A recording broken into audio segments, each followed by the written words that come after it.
ሁላችሁም እንደምታስታውሱት የዛሬ 5-6 ዓመት ገደማ ኢትዮጵያ የኤአይ ኢንስቲትዩት ስታቋቁም አንድም አፍሪካ ሀገር በተቋም ደረጃ ኤአይ የፈጠረ አልነበረም።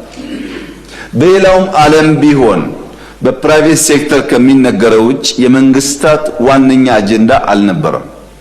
አሁን እንደሚነገረው አይደለም። ከዚህ ቀደም እንዳነሳሁት ምናልባት ከጥቂት ወራት 6-7 ወራት በኋላ የሚደርሰው ዩኒቨርሲቲ የኤአይ ዩኒቨርሲቲ ከዓለም ሁለተኛው ነው። በዓለም ላይ እስካሁን አንድ ብቻ ነው ኤአይ ዩኒቨርሲቲ ያለው።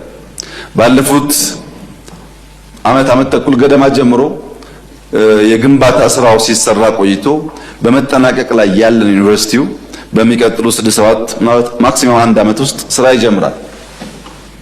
ይሄ ዝግጅት የሚደረገው ልክ ኢትዮጵያን ኤርላይንስ አባቶቻችን በጊዜው በልኩ መስርተው ዛሬ ከአፍሪካ አንደኛ እንደሆነው ልክ የኢትዮጵያን ኤርፎርስ አባቶቻችን በጊዜው በልኩ መስርተውት ዛሬ በአፍሪካ ውስጥ ቀዳሚ ኤርፎርስ ከሚባሉት አንዱ እንደሆነ ሁሉ ነገም የኛ የኤአይ ዩኒቨርሲቲና ተቋም በአፍሪካ ውስጥ ስመጥር መሆን እንዲችል